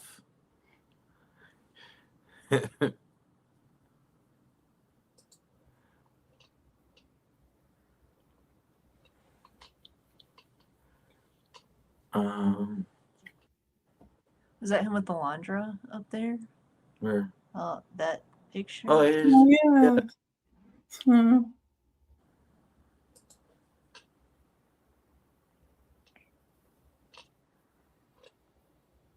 yeah. Him and Asha. Yeah. I'd also recommend, besides dance, working out with your magic, because it really helps push back against the assholes that are really coming down hard on you with Yeah. like whatever energy. Do Fitness some, is so important. surround yourself with things you love and can empower you. What you were gonna say, sorry? Yeah, fitness in general is just so important. Just keep the blood flowing. Oh, here he is with his dance crew. There it is. Ooh. Yeah, man. Fucking- That's such a badass picture. The Yeah, Oreos. yeah. He's the cream. No.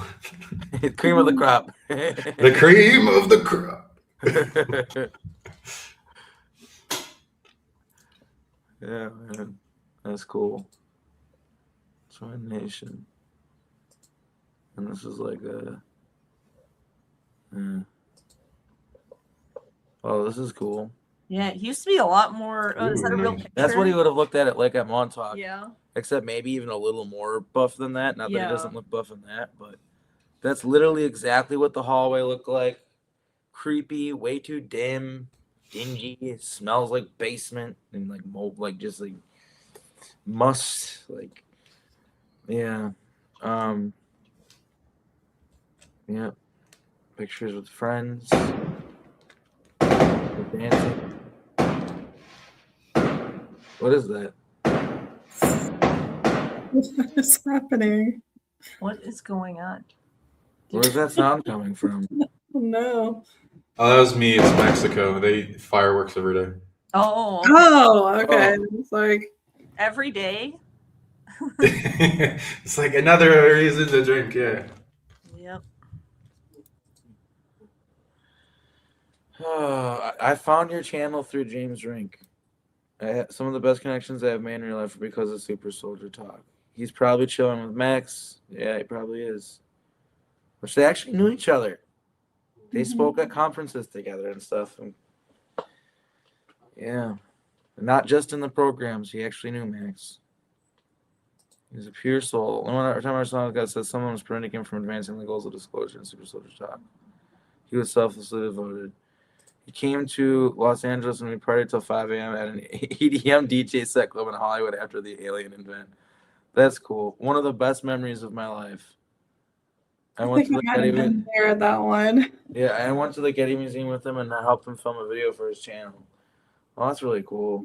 His love for music and dance was such a gift. Yeah. Is his account gonna stay up? You guys want to make sure you save your pictures. Yeah. Alonzo through James too. He really was like a glue to the SSP community. Mm-hmm. Yeah, well, I don't know if you guys want to kind of start wrapping it up. If there's anything you want to say, like a prayer to give, or just like anything you want to say about James.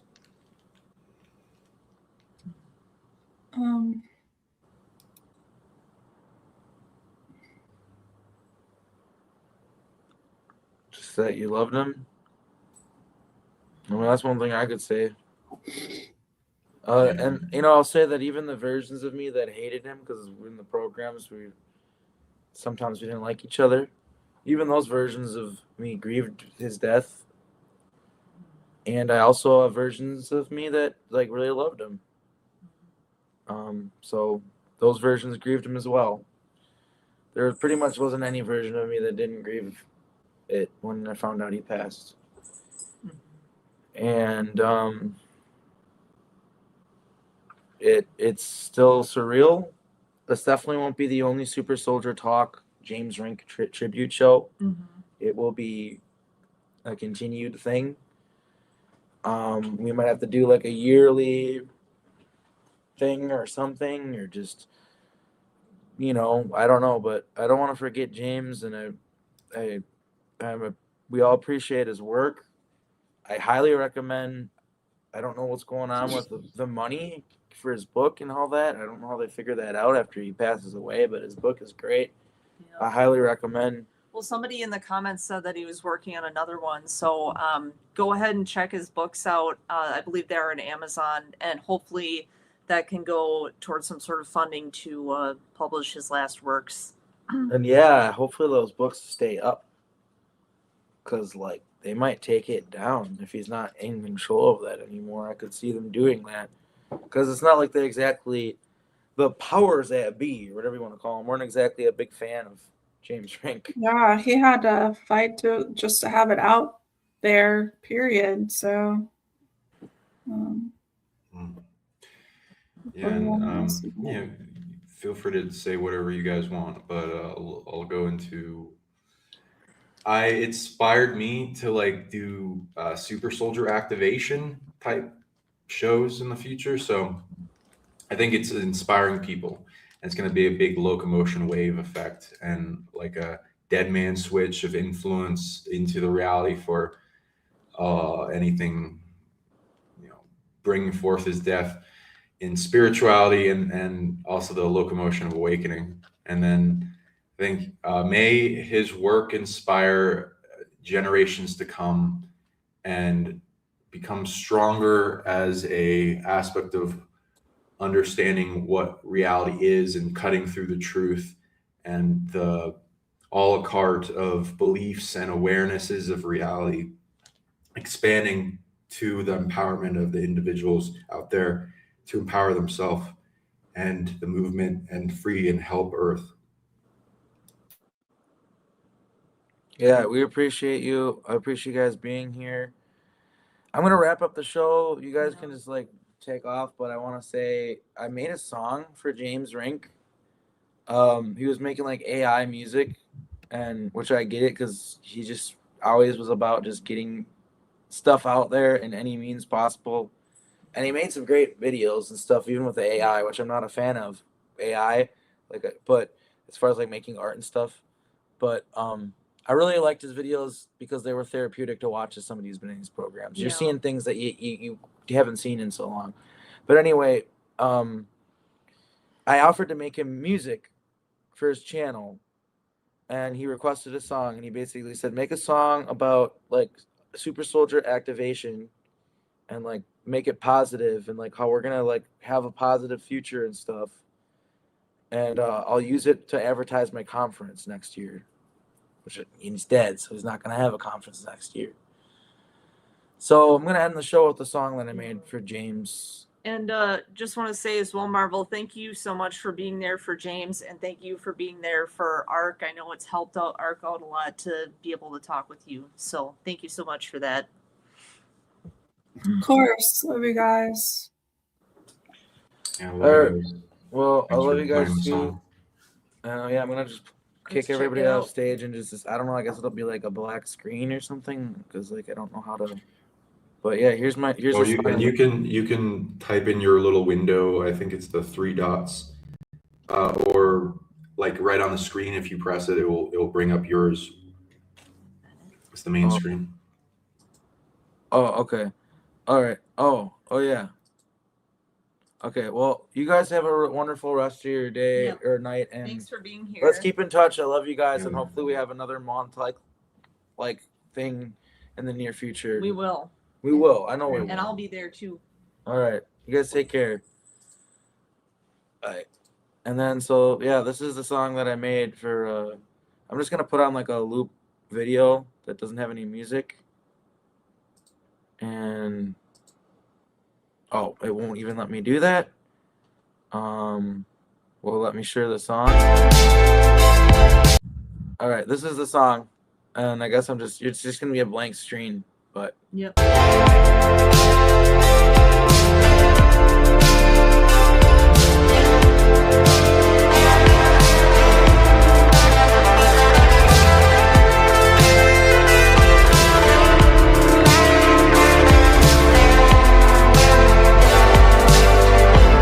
In a new age, truly we are finding the light. No matter how hard it is that we have to fight. In a new age,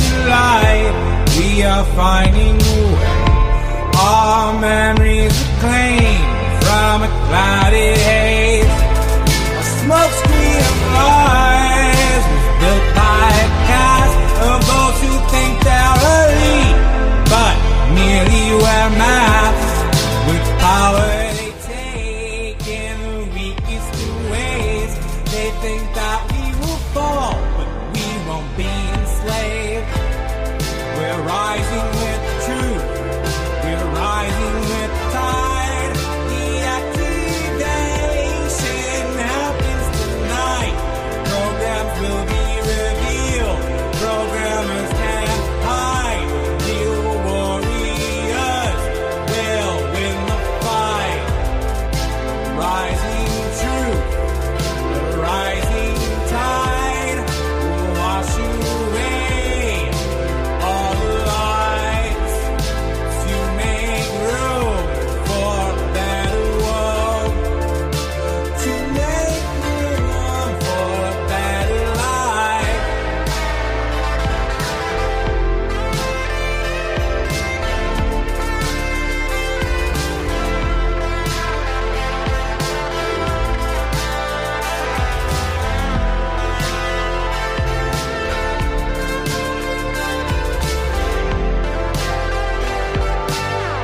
They try to break our minds and turn us into slaves, into warriors for darkness, with our minds in a maze. But we burn down the programming in a fiery blaze. The power that you stole could never stay in your place. We are not your objects, we are not your tools. You can't steal humanity, they're not your fools. The dark ones are the fools for not living with love, for not living in truth, for gaining powerful blood. Rising with truth, rising